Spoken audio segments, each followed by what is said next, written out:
علیکم ناظرین۔ ایک امریکی جس نے صدر صدام حسین کی پھانسی کے عمل میں شرکت کی کہتا ہے کہ وہ آج تک اس واقعہ پر غور و فکر میں ہے اور اکثر یہ پوچھتا ہے کہ اسلام موت کے بارے میں کیا کہتا ہے۔ اس نے کہا، صدام ایسا شخص ہے جو احترام کے لائق ہے۔ رات 2 بجے گرینچ کے مطابق صدام حسین کی کوٹڑی کا دروازہ کھولا گیا۔ پھانسی کی نگرانی کرنے والے گروہ کا سربراہ اندر آیا اور امریکی پہرہ داروں کو ہٹنے کا حکم دیا۔ پھر صدام کو بتایا گیا کہ 1 گھنٹے بعد اسے پھانسی دی جائے گی۔ یہ شخص ذرا بھی گھبرایا نہیں تھا۔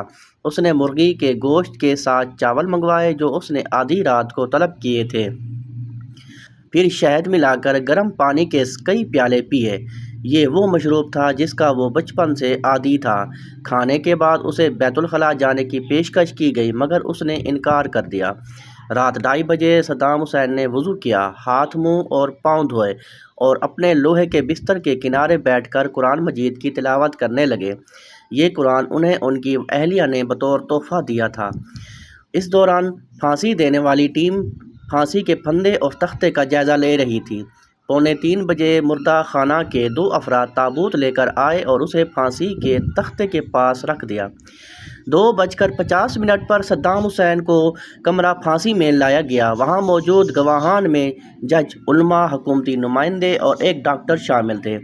3:01 پر پھانسی کا عمل شروع ہوا، جسے دنیا نے کیمرے کی کونے میں نصب ویڈیو کیمرے کے ذریعے دیکھا۔ اس سے قبل ایک سرکاری اہلکار نے پھانسی کا حکم پڑھ کر سنایا۔ صدام حسین تختے پر بلا خوف کھڑے رہے جبکہ جلاد خوف زدہ تھے، کچھ کانپ رہے تھے اور بعض نے اپنے چہرے نقاب سے چھپا رکھے تھے جیسے مافیا یا سرخ بریگیڈ کے افراد ہوں۔ وہ لرزاں اور سہمے ہوئے تھے۔ امریکی فوجی کہتا ہے، میرا جی چاہا کہ میں بھاگ جاؤں جب میں نے صدام کو مسکراتے دیکھا، جبکہ وہ آخری الفاظ میں مسلمانوں کا شعر پڑھ رہے تھے، لا الہ الا اللہ محمد رسول اللہ۔ میں نے سوچا کہ شاید کمرہ بارودی مواد سے بھرا ہوا ہے اور ہم کسی جال میں پھنس گئے ہیں، کیونکہ یہ ممکن ہی نہیں لگتا کہ کوئی شخص اپنی پھانسی سے چند لمحے پہلے مسکرا دے۔ اگر عراقی یہ منظر ریکارڈ نہ کرتے تو میرے امریکی ساتھی سمجھتے کہ میں جھوٹ بول رہا ہوں، کیونکہ یہ ناقابل یقین تھا۔ لیکن راز یہ ہے کہ اس نے کلمہ پڑھا اور مسکرایا۔ میں یقین دلاتا ہوں کہ وہ واقعی مسکرایا، جسے اس نے کوئی ایسی چیز دیکھی ہو جو اچانک اس کے سامنے ظاہر ہو گئی ہو۔ پھر اس نے مضبوط لہجے میں کلمہ دوبارہ کہا، جیسے کوئی غیبی طاقت اسے کہلا رہی ہو۔ صدام حسین کی مشہور نظم ایک بار عدالت میں جج رؤف عبدالرحمن سے بحث کے دوران صدام نے مسکراتے ہوئے کہا، میرے پاس 2 شعر ہیں، تمہیں تحفے میں دیتا ہوں۔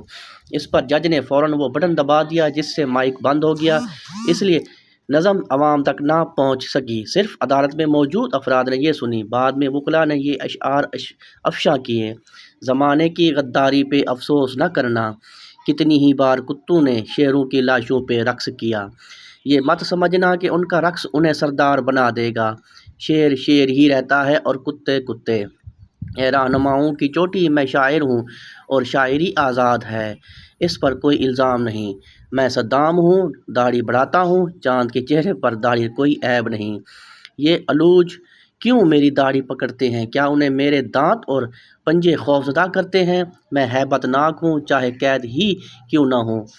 شیر پنجرے کے پیچھے بھی ڈر پیدا کرتا ہے۔ کیا تم بھول گئے جب میں معزز تھا، میرے قدموں تلے دریائیں بہتی تھیں، میرا جلوس 20 جہازوں کے ساتھ اڑتا تھا، پرندے ان کے گرد جھنڈ بنا لیتے تھے، بڑے بڑے رہنما میرے گرد جھکتے تھے اور تم میں سے کچھ صرف دربان تھے۔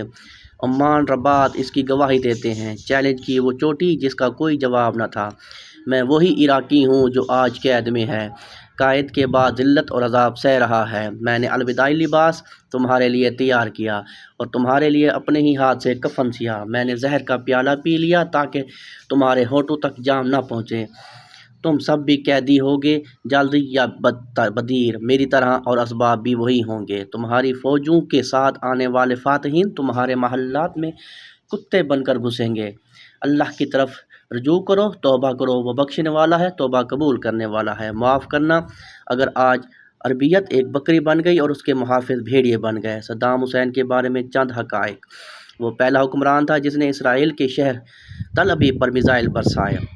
اس نے یہودیوں کو خوف زدہ کر دیا کہ وہ بلیوں کی طرح بنکروں میں چھپ گئے۔ وہ جنگوں میں بھی عرب قومیت کے نعرے لگاتا تھا۔ اس نے جج سے کہا، یاد ہے جب میں نے تمہیں معاف کیا تھا حالانکہ تمہیں پھانسی کی سزا سنائی گئی تھی؟